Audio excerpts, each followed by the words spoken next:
Hello everyone, welcome back to our channel. And sorry friends, आज की video भी ज़्यादा लॉन्ग नहीं बना पाई क्योंकि आपकी भुलक्कड़ सैपी दीदी भूल ही गई थी कि दिवाली पास है। तो आज सुबह उठते ही मुझे एक लॉन्ग लिस्ट पकड़ा दी गई काम की। तो बस सुबह से ही मैं टेबल टेनिस की बॉल बनकर इधर से उधर दोनों काम संभाल रही थी। तो अभी तो दिवाली तक मैं ज़्यादा लॉन्ग वीडियो नहीं बना पाऊँगी, जितनी बना रही हूँ उतनी ही बना पाऊँगी। पर मैं कोशिश करूंगी कि इस एफएफ का लास्ट पार्ट आप सबके साथ थोड़ा लॉन्ग शेयर करूं, क्योंकि सारा सस्पेंस तो उसी में रहेगा जो अभी सिवाय हमारे ऑथर के किसी को नहीं पता, मुझे भी नहीं, क्योंकि ये अभी भी ऑन गोइंग ही है। ओके, और एक रिक्वेस्ट उन सब से जो चैनल पर नए आ रहे हैं कि प्लीज़ चैनल को सब्सक्राइब भी कर लीजिए। तो अब चलिए आप सबका ज़्यादा वक्त ना लेते हुए हमारे ऑथर कृष्णा का लिखा ये FF love conspiracy with mafia king's heart का हम नेक्स्ट पार्ट शुरू करते हैं। लास्ट पार्ट में हमने देखा था कि वांगजी को वूशन कहीं नहीं मिल रहा था, जिस बात से वांगजी फ्रस्ट्रेट भी हो रहा था और परेशान भी, ये सोचकर कि कहीं वूशन को कुछ हो ना गया हो। वहीं पूरे 3 दिनों के बाद वांगजी वूशन को ढूंढने के बाद फाइनली रात को मेंशन वापस आता है और सीधा अपने रूम में ना जाकर दूसरे रूम में जाकर फ्रेशन अप होता है। जिसके बाद वांगजी नीचे डाइनिंग एरिया में आता है, जहां वांगजी को देखते ही अंकल मो वांगजी को वाटर सर्व करके उसका हालचाल पूछकर डिनर सर्व करने की तैयारी करने लग जाते हैं। तो वांगजी अंकल मो से पूछता है कि विंग कहाँ है और कैसा है, जिस पर अंकल मो बता देते हैं कि विंग अब ठीक है और वांगजी के रूम में ही है। जिस रिस्पॉन्स पर वांगजी ओके में अपना सिर हिला देता है, लेकिन अपनी बात कहकर अंकल मो टेबल सेट करते हुए आगे कहते हैं कि इन 3 दिनों में कई बार अंकल मो ने विंग से रूम से नीचे आने को कहा, लेकिन उसने हर बार मना कर दिया, ये कहकर कि वांगजी ने उसे वहीं रहने को कहा है तो वो वैसा ही करेगा। जहां अंकल मो की बात सुनकर वांगजी को पता नहीं कुछ तो अजीब फील होता है अपने दिल में। इसलिए वांगजी अंकल मो से कहता है कि वो जाकर विंग को डिनर के लिए नीचे ले आए, क्योंकि वांगजी को कुछ सवाल भी पूछने हैं विंग से उसके भाई के बारे में। जो वांगजी की बात सुनकर अंकल मो ओके में अपना सिर हिलाकर एक हल्की सी अपने फेस पर स्माइल ले आते हैं, जो स्माइल वो वांगजी से छुपाते हैं और फौरन विंग को रूम में लेने चले जाते हैं। वहीं विंग जो बस वांगजी के आने का इंतजार कर रहा था, अंकल मो को रूम में फील करके ग्रीट करता है और पूछता है कि क्या वांगजी वापस आ गया है आज। जिस पर अंकल मो कहते हैं कि हाँ, वो आ गया है और उसी ने अंकल मो को भेजा है लिटिल मास्टर को लाने के लिए, क्योंकि वांगजी डिनर टेबल पर विंग का इंतजार कर रहा है।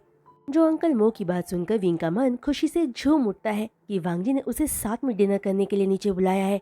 तभी अंकल मो की बात पर ओके में अपना सिर हिलाकर विंग अंकल मो के साथ नीचे आने लगता है, जहां नई जगह होने की वजह से विंग को स्टेयर्स से नीचे उतरने में प्रॉब्लम हो रहा था। तो अंकल मो विंग का हाथ केयरफुली पकड़कर उसे नीचे उतरने में हेल्प करने लगते हैं। जहां विंग के इतने करीब अंकल मो को देखकर पता नहीं वांगजी को क्या हो जाता है, जहां वांगजी तो ऑलरेडी वूशन के ना मिलने से गुस्से में था। तो अभी विंग को इस तरह अंकल मो का सहारा लेकर नीचे उतरते देखकर वांगजी का गुस्सा और ज्यादा बढ़ जाता है, क्योंकि वांगजी ये देखकर बर्दाश्त नहीं कर पा रहा था कि कोई और विंग को टच कर रहा था। बेशक वांगजी ये अच्छे से जानता था कि अंकल मो के मन में सिर्फ उसके अंकल लैंड चिरैन है और अंकल मो अपने प्यार के लिए पूरी तरह से लॉयल है, लेकिन फिर भी विंग की बॉडी पर किसी दूसरे इंसान का टच देखकर और दोनों को एक साथ नीचे उतरता देखते हुए वांगजी का गुस्सा बढ़ता ही जा रहा था कि तभी अचानक स्टेयर्स से उतरते हुए विंग लड़खड़ा जाता है। तो अंकल मो विंग को संभाल लेते हैं, जो देखते ही वांगजी से और सहन नहीं हो पाता और वो फौरन अपनी जगह से उठकर फुल स्पीड में चलकर सीधे अंकल मो और विंग के सामने जाकर खड़ा हो जाता है। जहां अपने अल्फा के फेरामोन्स को अपने पास फील करके विंग जो अपना सिर नीचे झुका के चल रहा था, फौरन ऊपर की तरफ अपना सिर उठाता है।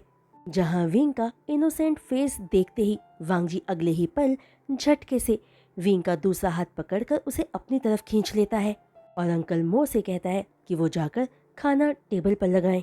विंग को नीचे वांगजी ले आएगा। दरअसल वांगजी के घर में काफी सारे सर्वेंट्स थे, लेकिन सभी वांगजी के सामने आने से डरते थे, इसलिए सिर्फ अंकल मो ही थे सबको गाइड करते थे, क्योंकि वांगजी को किसी का काम पसंद नहीं आता था और वो सिर्फ अंकल मो पर ही हर चीज के लिए ट्रस्ट करता था। तभी वांग जी की बात सुनकर अंकल मो एक बार वांग जी और एक बार विंग की तरफ देखकर वहां से डाइनिंग एरिया की तरफ चले जाते हैं। और अंकल मो के जाते ही वांग जी अपने हाथों की ग्रिप को विंग के हाथों पर टाइट कर देता है, जिसकी वजह से विंग को बहुत पेन होता है और वो अपनी पेनफुल टोन में वांग जी से कहता है, वांग जी प्लीज मेरा हाथ छोड़ो, मुझे दर्द हो रहा है।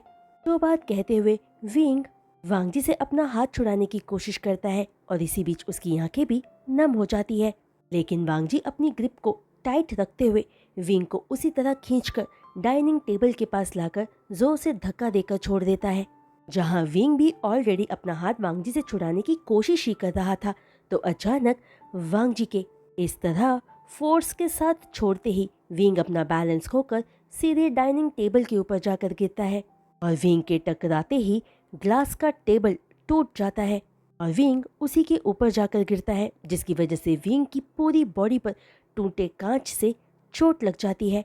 जो सब कुछ इतना जल्दी हुआ था कि कोई कुछ भी नहीं कर पाया था। वहीं अपने सामने विंग को बुरी हालत में देखकर वांग जी स्टंट रह जाता है और वो अपने मन में चीख पड़ता है, ये उसने क्या कर दिया।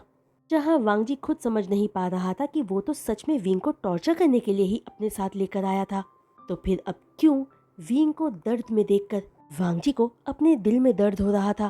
तभी अगले ही पल वांग जी भागकर फौरन विंग के पास जाकर उसे अपनी बाहों में थाम लेता है और विंग को बेहोश होता देखकर विंग को होश में लाने की कोशिश करते हुए कहता है, विंग प्लीज होश में रहो, तुम्हें कुछ नहीं होगा, तुम सुन रहे हो ना विंग। जहां ग्लास टूटने की आवाज सुनकर वहां तब तक अंकल मो भी आ जाते हैं और डाइनिंग रूम का हाल देखकर शॉक्ड रह जाते हैं और स्टैचू बने रहते हैं वांग जी की तरफ देखते हुए, जो विंग से कंसर्न टोन में लगातार होश में रहने को कहे जा रहा था। कि तभी अपने सामने अंकल मो को देखकर वांग जी चीख कर बोलता है, अंकल मो आप खड़े क्यों हैं, फौरन डॉक्टर को बुलाओ। जहां वांग जी की बात से अपने होश में आते हुए अंकल मो ओके कहकर फौरन डॉक्टर को कॉल करने चले जाते हैं। जहां बेहोश होते विंग को अपने अल्फा को अपनी फिक्र करता पाकर बहुत अच्छा लगता है। जो खुशी फील करते हुए विंग सिर्फ वांग जी की तरफ देखते हुए दर्द में भी स्माइल करता है। जहां विंग को स्माइल करता देखकर वांग जी को टेंशन होने लगती है कि कहीं विंग के दिमाग में तो कोई चोट नहीं लग गई है ना, तो इसीलिए वांग जी फौरन विंग का सर चेक करता है, पर वहां कोई चोट नहीं लगी थी। कि तभी वांग जी की केयर और कंसर्न को अपने लिए देखते हुए विंग स्माइल करते हुए ही बेहोश हो जाता है। जहां विंग के बेहोश होते ही इस बार वांग जी पैनिक हो जाता है और विंग को अपनी बाहों में उठाकर अपने रूम की तरफ भागता है। जहां जाकर वांग जी विंग को बेड पर लिटाकर फौरन फर्स्ट एड बॉक्स निकालकर विंग की दिख रहे चोटों को क्लीन करने लगता है। कि तभी वहां डॉक्टर आ जाते हैं, जिन्हें देखकर वांग जी फौरन विंग के पास से उठकर अपने एक्सप्रेशन लेस फेस के साथ डॉक्टर से कहता है, डॉक्टर जल्दी से विंग को ट्रीट करे, उसे ठीक करे, उसे कुछ नहीं होना चाहिए। जिस बात पर वांग जी का फैमिली डॉक्टर ओके में अपना सिर हिला देता है और फौरन विंग को ट्रीट करने लगता है। जिसके बाद डॉक्टर विंग को ट्रीट करके वांग जी से कहता है कि पेशेंट की चोट ज्यादा गहरी नहीं है, तो अगर पेशेंट ठीक से रेस्ट करेगा तो 2-3 दिन में ठीक हो जाएगा। जो डॉक्टर की बात सुनकर वांग जी की जान में जान आती है और वो डॉक्टर को थैंक यू कहता है।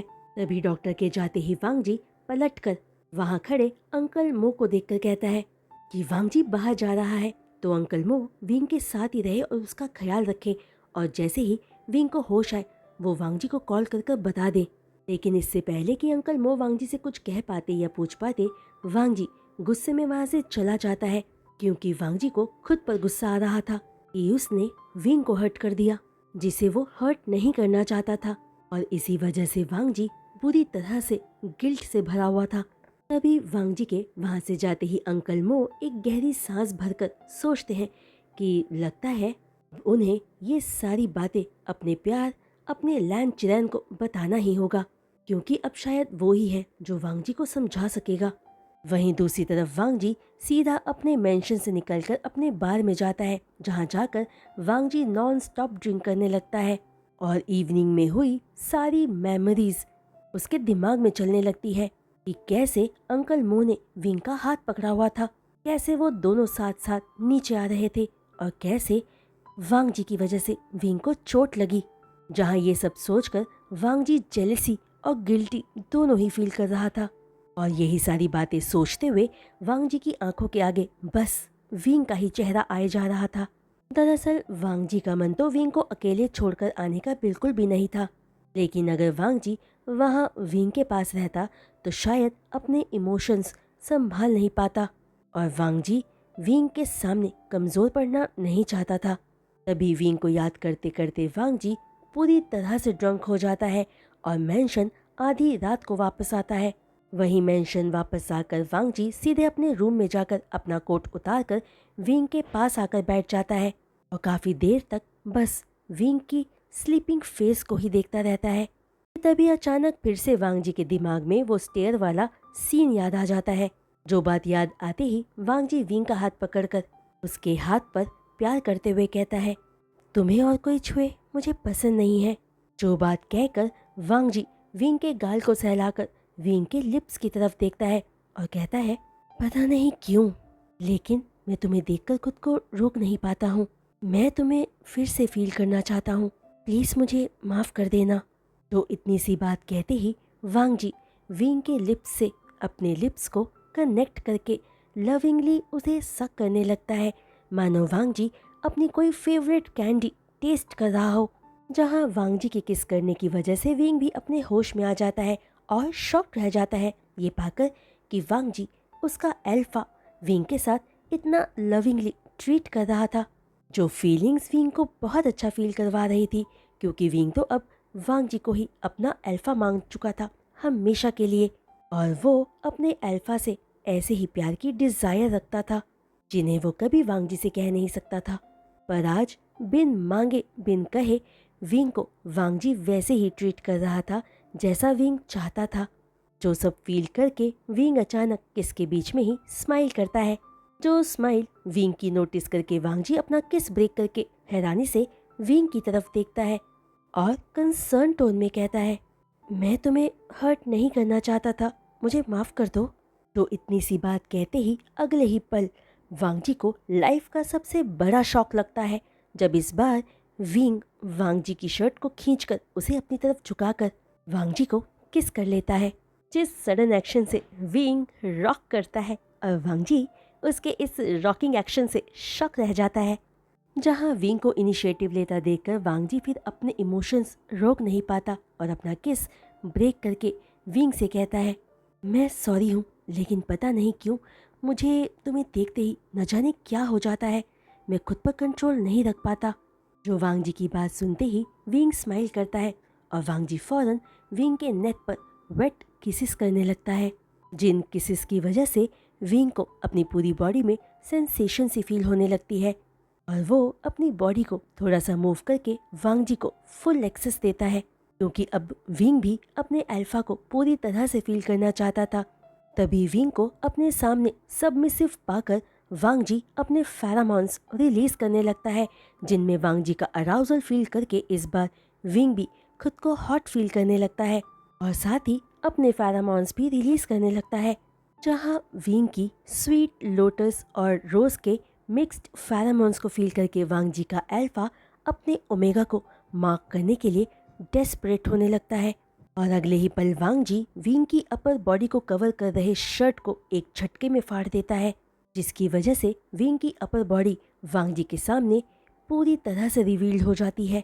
जहां विंग की बॉडी पर लगी चोट को देखकर वांग जी को गिल्टी फील होता है और वो हर एक चोट पर लिक और किस करते हुए विंग को सॉरी बोलने लगता है।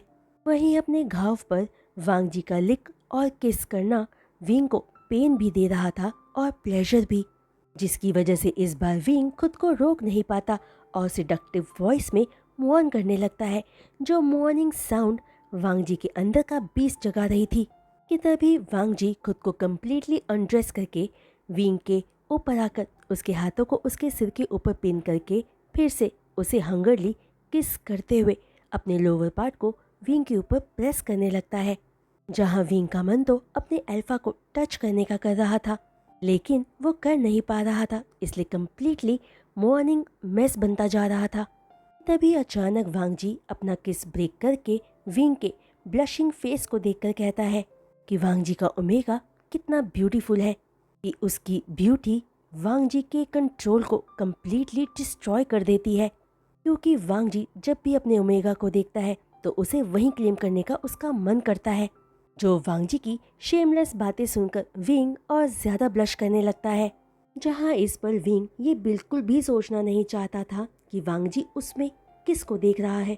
विंग पहली बार आज सेल्फिश बनना चाह रहा था क्योंकि वो जान गया था कि वांग जी कम्प्लीटली ड्रंक है और विंग ये भी जानता था कि ड्रंक होने के बाद ही वांग जी विंग को अपना प्यार, अपना केयर, अपना कंसर्न शो करता था। इसलिए विंग बस इस पल को एंजॉय करना चाहता था जहां अपने चोट पर दर्द फील होने के बावजूद विंग अपने अल्फा के सामने खुद को कम्प्लीटली सबमिट कर देता है और वांग जी से पोलाइटली कहता है कि वो बस वांग जी का ही ओमेगा है। जो बात कहने की हिम्मत विंग इसलिए करता है क्योंकि वो जानता था कि वांग जी को कल कुछ भी याद नहीं रहेगा। जो बात कहते ही विंग अपने फेरामोन्स और ज़्यादा रिलीज करने लगता है, जिन फेरामोन्स में ड्रंक वांग जी कम्प्लीटली इंटॉक्सिकेटेड फील करके लस्टफुल आइज से विंग की तरफ देखकर कहता है कि आज वांग जी अपने ओमेगा को कम्प्लीटली क्लेम करेगा। जो बात कहकर वांग जी विंग के फोरहेड पर किस करता है, फिर उसके आइज पर, फिर उसके चीक्स, फिर चिन पर किसिस करके फाइनली विंग के जूसी लिप्स को कैप्चर करके अपना किस डीप कर देता है। जहां इस बार विंग भी वांग जी के किस को रिटर्न करता है। फिर अपने एक लॉन्ग सैटिस्फैक्ट्री किस के बाद वांग जी विंग के लिप्स को छोड़कर विंग के अपर बॉडी के हर एक पार्ट पर किसिस करते हुए विंग की टमी तक किस करता है। जिसके बाद वांग जी विंग के लोअर पार्ट को अनड्रेस करके पहली बार अपना प्यार शो करते हुए विंग को प्रिपेयर करता है, जो फीलिंग विंग के लिए इस बार नहीं थी और वो वांग जी की फिंगर टीजिंग से इमेंस प्लेजर फील करते हुए मॉर्निंग मेस बनता जाता है। जहां विंग की मॉर्निंग साउंड वांग जी को और ज़्यादा अराउज्ड फील करवाने लगती है और जल्दी ही वांग जी खुद पर कम्प्लीटली कंट्रोल खोकर दोनों की बॉडीज़ को एक करके अपनी एक्टिविटी स्टार्ट कर देता है। जहां विंग प्लेजर और पेन दोनों फील करते हुए अपनी आंखों में आंसू ले आता है, जो आंसू विंग की आंखों में देखकर वांग जी उन आंसुओं को पोंछते हुए विंग की आइज पर किसिस करके सॉरी बोलते हुए अपनी एक्टिविटी को स्पीड अप कर देता है। जिसके बाद वांग जी विंग पर जरा भी मर्सी नहीं शो करता। फिर विंग जितना वांग जी को स्लो होने को कहे जा रहा था, वांग जी उतनी ही बार सॉरी कहकर अपनी एक्टिविटी को स्पीड अप करे जा रहा था। तभी अपने फर्स्ट राउंड के पूरा होने से पहले वांग जी विंग के बालों को सहलाते हुए कहता है कि आज से वांग जी का ओमेगा सिर्फ वांग जी का ही बनकर रह जाएगा।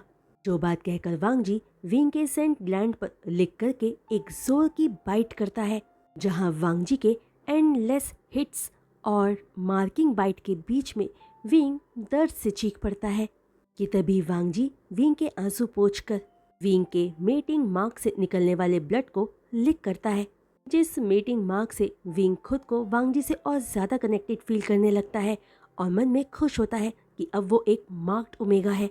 तो मार्क्ड ओमेगा बनना विंग का एक बस सपना ही था, जो आज सच हो गया था। माना विंग का प्यार बेशक एक तरफा था, लेकिन वांग जी का मार्क्ड ओमेगा बनकर वो आज खुद को कंप्लीट पा रहा था। जो सब सोचकर विंग की आंखों में खुशी के आंसू आ जाते हैं। जहां विंग के फेरामोन्स में हैप्पीनेस फील करके वांग जी फिर से खुद को अराउज्ड पाता है और उसके बाद वांग जी पूरी रात विंग के साथ अपने कई सारे राउंड्स कंप्लीट करता है, जिन राउंड्स के बीच में वो 2 बार विंग के साथ नॉटिंग भी करता है।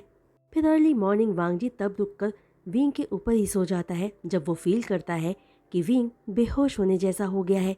जहां विंग को हर बार पूरी तरह से अपने प्यार से भरने के बाद वांग जी विंग को टाइटली अपनी बाहों में भरकर सो जाता है। वही मॉर्निंग में जब वांग जी की नींद खुलती है तो उसका सर बुरी तरह से हैवी था, उसे कुछ समझ नहीं आ रहा था कि वो कहाँ है। तभी खुद को थोड़ा नॉर्मल करके वांग जी नोटिस करता है कि वो अपने ही रूम में था। कि तभी ये फील करके वांग जी घबराकर जैसे ही साइड में देखता है तो विंग को अपने साथ कडलिंग करके पीसफुली सोता हुआ पाता है, जो देखकर वांग जी की आईज फिर से वाइड हो जाती है, ये सोचकर कि उसने फिर से विंग को फोर्स किया है। तो सोचकर वांग जी गिल्टी फील कर रहा था कि तभी नींद में विंग हल्का सा मूव करता है, जिसके मूव होते ही वांग जी शॉक रह जाता है जब वो देखता है कि उसने विंग को मार्क कर दिया है। जो देखकर वांग जी को बहुत बुरा लगता है कि उसने एक तो विंग को फोर्स किया, साथ ही विंग की मर्जी के खिलाफ उसे जोर जबरदस्ती मार्क भी कर दिया। जहां विंग का हाल देखकर ऐसा लग रहा था कि मानो एक भूखे शेर ने एक क्यूट लिटिल बनी का शिकार कर लिया हो। पर अगले ही पल वांग जी कुछ सोचकर स्माइल करता है और विंग के बालों को सहलाकर मन में सोचता है कि अब जो कुछ हो चुका है वो ठीक ही हुआ है, क्योंकि अब से विंग सिर्फ वांग जी का ही है। और विंग को मार्क्ड करके वांग जी ने ठीक ही किया है, क्योंकि अब से विंग सिर्फ वांग जी का बन के रहेगा, उसका मार्क्ड ओमेगा बन के। जो बात सोचकर वांग जी स्माइल के साथ विंग के फोरहेड पर किस करके बेड से उठने से पहले विंग को अच्छे से कवर कर देता है। वहीं वांग जी जब फ्रेशन अप होकर नीचे ब्रेकफास्ट के लिए आता है तो अपने एक्सप्रेशनलेस फेस के साथ अंकल मो को ग्रीट करता है और कहता है कि कोई भी विंग को परेशान न करे और उसे सोने दे, और अंकल मो बाद में जाकर उसे ब्रेकफास्ट करवा दे, जिस बात पर अंकल मो ओके कहते हैं। फिर वांग जी अपना ब्रेकफास्ट करके अपने काम के लिए निकल जाता है। वहीं रूम में जब विंग अपनी नींद से जागता है तो उसको अपनी पूरी बॉडी में पेन हो रहा था, क्योंकि बीती रात एक तो उसे चोट लगी थी और दूसरा वांग जी पूरी तरह से क्रेजीली विंग के साथ लिव मेकिंग कर रहा था, मानो बीती रात दुनिया की आखिरी रात हो जो खत्म होने वाली हो। जहां विंग तो ऑलरेडी जानता था कि ड्रंक होकर ही वांग जी अपना प्यार और कंसर्न विंग को शो करता था, जो बात विंग को बहुत अच्छा फील कराती थी। जो सारी बातें याद करके वांग जी को याद करके विंग स्माइल करता है और अपने मेटिंग मार्क को टच करता है, जिसे टच करके जो खुशी विंग को हो रही थी वो बयां भी नहीं कर सकता था। जहां वांग जी को तो ये पता ही नहीं था कि विंग की फीलिंग्स उसके लिए क्या थी। उन दोनों के बीच की इंटीमेसी तो वांग जी से ज़्यादा विंग को अच्छा फील कराती थी। वो वांग जी को हमेशा अपने पास चाहता था। वांग जी तो जानता भी नहीं था कि विंग की डिज़ायर उसे लेकर बढ़ने लगी थी। विंग चाहने लगा था कि वांग जी रोज़ ड्रंक होकर उसके पास आए और उसे प्यार करे। जो सारी बातें विंग सोच ही रहा था कि तभी अंकल मो विंग के रूम में आकर विंग को बेड पर बेडशीट में लिपटा हुआ बैठा देखकर अंकल मो कंसर्न टोन में पूछते हैं कि क्या विंग ठीक है, जिस पर विंग शाइली हाँ में अपना सिर हिला देता है कि तभी अंकल मो की नज़र विंग के मेटिंग मार्क पर पड़ती है, जो देखकर अंकल मो हैरान रह जाते हैं पर कुछ नहीं कहते और बस विंग से रेडी होने का कहकर रूम से बाहर आ जाते हैं, ताकि बाद में अंकल मो विंग को खाना खिलाकर उसे मेडिसिन दे सकें। जहां अंकल मो की बात पर तो विंग सिर्फ ओके कहता है, लेकिन अंकल मो रूम से बाहर आकर मन में सोचते हैं कि अब उन्हें लैंग चिरैन को सब सच बताना ही होगा। तो फ्रेंड्स, आज का ये वीडियो एक्सप्लेनेशन मैं यहीं रोकती हूँ और उम्मीद करती हूँ कि आप सबको आज का ये वीडियो एक्सप्लेनेशन पार्ट पसंद आया होगा। तो फ्रेंड्स, अगर आप सबको आज का ये पार्ट पसंद आया हो तो प्लीज़ अपने लाइक्स इस वीडियो पर दीजिएगा, और हाँ, अपने कमेंट्स हमारे साथ शेयर करना बिल्कुल भी मत भूलिएगा।